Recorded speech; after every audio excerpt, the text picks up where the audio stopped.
వచ్చిందండి ఫయ్యారి. Hello master,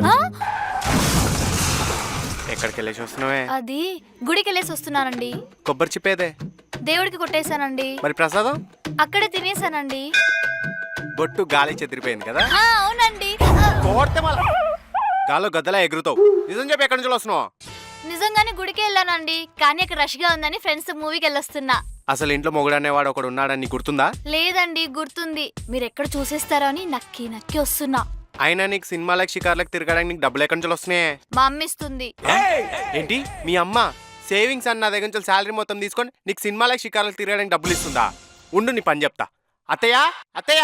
ఇప్పుడు మా అమ్మ ఎందుకండి? అబ్బా ఏంటల్లుడు అర్ధరాత్రి పూట కాగ్గోలా? చూడండి అత్తయ్య, పెళ్ళైన అమ్మాయి ఇంటి పట్టణ ఉండకుండా సినిమాలకు షికార్లకు వెళ్తుంది అర్ధరాత్రి పూట. డబ్బులు ఎవరిచ్చారా అని అడిగితే మీ పేరు చెప్తుంది. అవును, నేనే ఇచ్చా. ఇప్పుడు ఏంటంట, సంపాదించిందంతా మీదేసుకొని పోతావా ఏంటి? అప్పుడప్పుడు ఆనందాల కోసం ఖర్చు పెడుతూ ఉండాలి అల్లుడు. ఆనందాన్ని ఎవరు కోరుకోరు, కానీ నా ఆనందం కోసం అడిగినప్పుడు నాకెందుకు ఇవ్వరు? చూడల్లుడు, నువ్వే సంపాదించి నువ్వే ఖర్చు పెడితే బాగోదు కదా. అయినా ఇప్పుడు ఖర్చు పెట్టేది ఎవరు? మీ ఆవిడే కదా. అయినా ఇదేం బాలేదల్లుడు, గేటు దగ్గర గుర్కాలా కూర్చొని గుచ్చి గుచ్చి అడగడం. మంచి నిద్రను డిస్టర్బ్ చేసావు. రావే, నాకు నిద్ర వస్తుంది, నిద్రపోదాం. అమ్మా సొమ్మొక్కల్ది సోకొక్కల్ది. బృందా, ఇంట్లో తినడానికి ఏముంది? ఎలకల మంది ఉంది, పెట్టమంటారా? అది నువ్వు తినేసి ఇంట్లో ఏం వంట చేస్తారో చెప్పు. అమ్మ వంట చేస్తుందండి. ఎప్పుడు చూడు అమ్మ వంట చేస్తుంది, స్విగ్గీలో ఆర్డర్ వస్తుంది అని చెప్పడమే తప్ప నువ్వు ఎప్పుడైనా వంట చేసావానే? బృందా, నువ్వు అది ఇచ్చే అని నాకు చెప్పే బదులు మీరే చేసుకొని తినొచ్చుగా. ఏంటే నోర్లేస్తుంది? మీ అమ్మ వెళ్ళిపోయిన అప్పుడు చెప్తాను ఈ సంగతి. ఏంటి ఆ స్మెల్? అదా నా కొత్త పర్ఫ్యూమ్ అండి, బాగుందా? నేను మాట్లాడుతుంది నీ పర్ఫ్యూమ్ గురించి కాదు, కిచెన్ లోంచి వాసన గురించి. అమ్మ chicken biryani, mutton curry, fish fry చేస్తుందండి. ఏంటి ఇవన్నీ నా కోసమే? కిందింట్లోకి కొత్తగా ఫ్యామిలీ వచ్చారండి, వాళ్ళని లంచ్ కి ఇన్వైట్ చేశాను. అవన్నీ వాళ్ళ కోసం. నాకేమో మిగిలిపోయిన అన్నం, పాచిపోయిన కూర, పులిసిపోయిన పెరుగు పెడతారు. అదే ఎదురింటోళ్ళకి పొరిగింటోళ్ళకి అయితే పంచభక్ష పరమాన్నాలు పెడతారు. సర్లే, ఈసారికి వాళ్ళ పేరు చెప్పుకొని గట్టిగా మెక్కేద్దాం.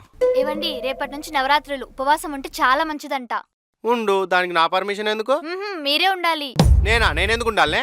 ఏమో, నేను అలాగే మొక్కుకున్నాను. అలా ఎవరైనా మొక్కుంటారా? అయినా ఎవరు మొక్కు వాళ్ళే మొక్కాలి. నేను మొక్కుకుంది మీకోసమే కాబట్టి మీరే ఉండాలి ఉపవాసం. ఇది మళ్ళీ మొదలెట్టేసింద్రా. ప్లీజ్ అండి. ఏంటల్లుడు, ఏదో మొహం వాసుకున్నట్టు? రోజు బానే తింటున్నావు కదా. ఎవరు? నేనా? నువ్వు కాకపోతే నేనా? మీ కూతురు పెట్టే ఫుడ్ కన్నా సెంట్రల్ జైల్లో ఫుడ్ చాలా బెటర్ గా ఉంటుంది. అయితే అక్కడికి వెళ్ళి మెక్కండి. ఏదో ఒక రోజు నేను చంపేసి అక్కడికి వెళ్ళి తింటానే. ఏంటల్లుడు ఆ మాటలు? ఇంకేమనాలి అత్తయ్య, ఉప్పు లేని పప్పు, కారం లేని కూర పెట్టి నా బాడీ షెడ్కి వెళ్ళిపోయేటట్టుంది. అదిగో సత్యం.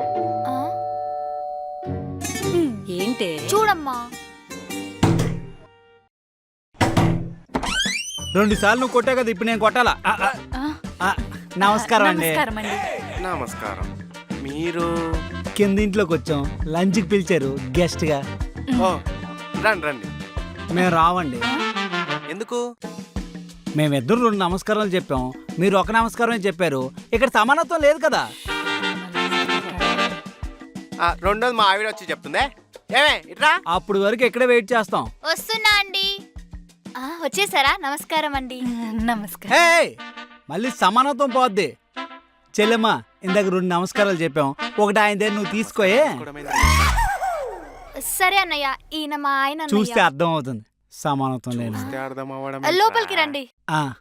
పద. ఇల్లు గట్టిగానే కట్టాడు.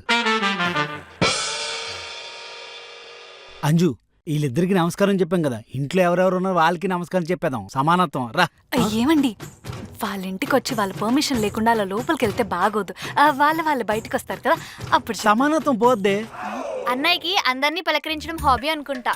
పలకరియడం కాదు, పీక్కు తినడం హాబీ. బ్రో, అయినా మీరు పలకరించేంత మంది లేరు మా ఇంట్లో. ఉన్నది మా అత్త ఒకతే. అదిగో తనే వస్తుంది. నమస్కారం అండి. నమస్కారం అండి. అంజు, ఈవిడేంటి మన ఇద్దరు నమస్కారం చేసి ఒక నమస్కారం చేసింది? సమానత్వం పాటించట్లేదు. ఏమండి, మన ఇద్దరం భార్య భర్తలం కదా, సో ఇద్దరికి కలిపి ఒకటే నమస్కారం పెట్టింది. అలాగని చెప్పి ఒక ప్లేట్ పెట్టి ఏదైనా తినమంటారా ఏంటి?